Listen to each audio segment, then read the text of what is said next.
अगर आप भी इस काले, ऑरेंज, येलो या फिर सफ़ेद ड्रिंक के शौकीन हैं तो ये वीडियो को ध्यान से देखिएगा और एंड तक देखिएगा। फिर कभी आप इस प्रोडक्ट को दोबारा छुएंगे भी नहीं। सेवन तो बहुत दूर की बात है। तो चलिए जल्दी से शुरू करते हैं।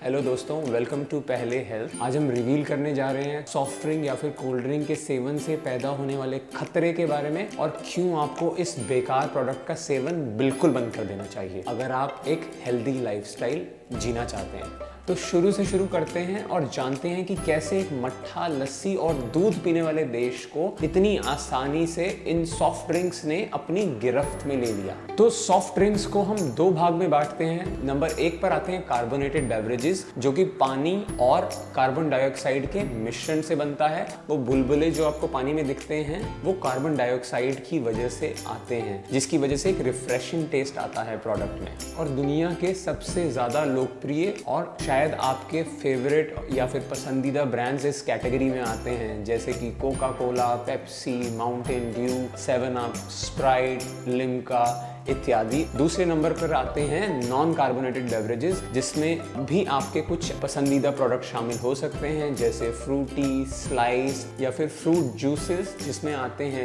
Real, Tropicana, B Natural, Paper Boat या फिर और बहुत सारे अन्य प्रोडक्ट्स जो कि मार्केट में उपलब्ध हैं। लेकिन ये जानना बहुत ज़रूरी है कि कैसे ये सॉफ्ट ड्रिंक प्रोडक्ट्स इतने ज़्यादा लोकप्रिय हुए, ना केवल भारत में बल्कि 200 से भी ज़्यादा देशों में। तो आज से लगभग 250 साल पहले कुछ केमिस्ट्स या फिर फार्मासिस्ट्स ने देखा कि कार्बोनेटेड वाटर जो कि स्प्रिंग्स में नेचुरली अवेलेबल होता है, जिसमें कार्बन डाइऑक्साइड और वाटर का मिश्रण होता है, जब उन्होंने उसका सेवन किया तो उनको बड़ा अच्छा सा फिजी सा फील आया, रिफ्रेशिंग सा फील आया।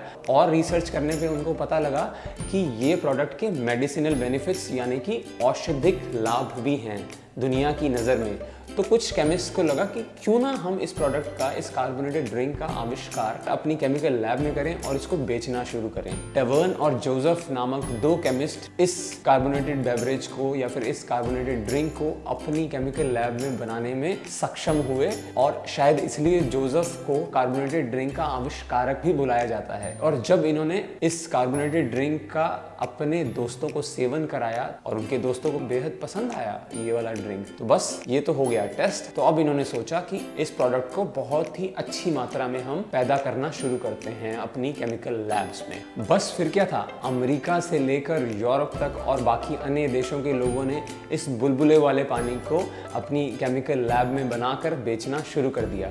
वहीं अगर हम दूसरी तरफ देखें तो मिडिल ईस्ट में उस टाइम पे चलता था शरबत, जो कि शहद और नींबू के रस से बनाया जाता था या फिर कोई और फल को मिलाकर बनाया जाता था, जैसे कि सेब, संतरा, अनार इत्यादि। तो वापस आते हैं हम कार्बोनेटेड बेवरेजेस पे। और क्योंकि ये पदार्थ इतने ज़्यादा लोकप्रिय हो रहे थे, दुनिया भर के केमिस्ट और फार्मासिस्ट ने इन पर प्रयोग शुरू कर दिए, नए नए तरीके ईजाद करने में, नए नए फ्लेवर्स डाल के इसको बेचने के लिए। और वहीं कुछ फार्मासिस्ट को ये पता लगा कि बोलीविया और अफ्रीका की जो लेबर थी वो कोका पेड़ के पत्तों का और कोला पेड़ के नट्स का इस्तेमाल करती है अपनी थकान दूर करने के लिए। और रिसर्च करने पर उनको पता लगा कि इसमें भारी मात्रा में कैफीन कंटेंट होता है, जो एक रिलैक्सिंग फील देता है आपके दिमाग को, जिसकी वजह से शायद आपकी थकान या फिर फटीग बहुत जल्दी दूर हो जाती है। तो बस यहाँ से उनको आइडिया मिला और उन्होंने वहाँ पर एक नया इंग्रेडिएंट का इजाद किया, जहाँ पे वो कार्बोनेटेड वाटर में कोका के पत्ते या फिर कोला के नट्स का इस्तेमाल करना शुरू कर दिया। और तब कोका कोला कंपनी की पहली रेसिपी बनाई गई। यही कारण है कोका कोला का नाम भी कोका के पत्ते और कोला के नट्स के नाम पे पड़ा। जॉन पेम्बर्टन नामक बायोकेमिस्ट ने इसकी पहली रेसिपी बनाई, जिसमें डाला गया था कार्बोनेटेड वाटर, चीनी, कैरेमल का फ्लेवर और आखिरी चीज थी इसमें कोका के पत्ते। लेकिन पहले साल की अगर हम बिक्री की बात करें तो लगभग 9 बॉटल प्रतिदिन वो बेच पा रहे थे, लेकिन शायद वो इतनी ज्यादा नहीं रही होगी। इसी कारणवश 2 साल बाद उन्होंने ये रेसिपी आशा ग्रिग्स कैंडलर नामक व्यक्ति को बेची थी। अगर आज हम कोका कोला को इतने बड़े मुकाम पर, दुनिया की सबसे ज़्यादा बड़ी सॉफ्ट ड्रिंक मैन्युफैक्चरिंग कंपनी के नाम पे देखते हैं, वो केवल आशा ग्रिग्स कैंडलर की वजह से है। खैर, ये तो शुरुआत थी, बस होड़ में बहुत सारी कंपनियां और दौड़ी, जैसे पेप्सी, माउंटेन ड्यू और बहुत सारी अन्य कंपनीज ने इस कार्बोनेटेड पानी को अलग अलग पदार्थ से मिश्रण करके बनाना शुरू किया और उसकी मास लेवल पे प्रोडक्शन की शुरुआत यहीं से हुई थी। और वहीं दूसरी तरफ कि कोई भी ग्राहक वापस मुड़ के ना जाए तो उन्होंने दूसरी प्रोडक्ट कैटेगरी बनाई जिसको बोलते हैं नॉन कार्बोनेटेड बेवरेज, जो हमने पहले बात भी की है। जिन ग्राहकों को कार्बोनेटेड बेवरेजेस का टेस्ट पसंद नहीं आता या फिर वो कोई और टेस्ट देखना चाहते थे, उन लोगों के लिए बनाया गया नॉन कार्बोनेटेड बेवरेज। दोस्तों अभी तक आपको लग रहा होगा कि यार कहानी में ये तो कहीं नहीं पता लग रहा कि यार ये हमारी सेहत के लिए कैसे अच्छा नहीं है।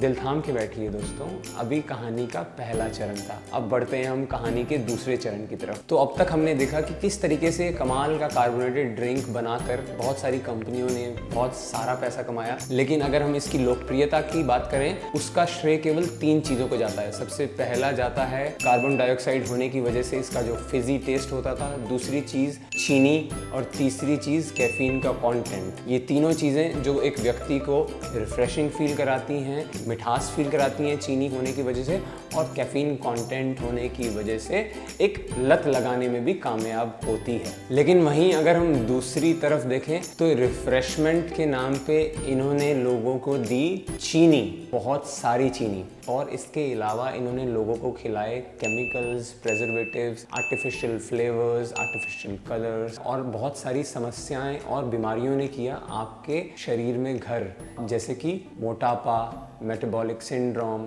डायबिटीज़, दांतों का खराब होना, स्ट्रोक होना, कैंसर तक भी होना और बहुत सारी छोटी और बड़ी अन्य बीमारियां। दोस्तों वर्ल्ड हेल्थ ऑर्गेनाइजेशन ने एक व्यक्ति के लिए एक दिन में मैक्सिमम 6 चम्मच चीनी निर्धारित की है या फिर रेकमेंड की है। और आपको ये जान के बहुत बड़ा झटका लगने वाला है, क्योंकि अगर आप एक 250 ml की कोल्ड ड्रिंक या फिर सॉफ्ट ड्रिंक का सेवन करते हैं तो लगभग आपको 5 चम्मच से भी ऊपर चीनी मिलती है और कई केसेस में 7 चम्मच भी हो सकता है। और साथ ही साथ ये आपको देते हैं बहुत सारे केमिकल्स, प्रेजर्वेटिव्स, आर्टिफिशियल फ्लेवर्स या फिर आर्टिफिशियल कलर्स, जिसका ना केवल आपकी सेहत से बल्कि घर से भी दूर दूर का नाता नहीं होना चाहिए। लेकिन आश्चर्य की बात यह है दोस्तों कि इतनी ज़्यादा जागरूकता के बाद भी इन कंपनीज की सेल्स बढ़ती ही जा रही हैं, घटने का नाम भी नहीं ले रही। सबसे बड़ा कारण यही है, ये सारे प्रोडक्ट्स बहुत ज़्यादा एडिक्टिव हैं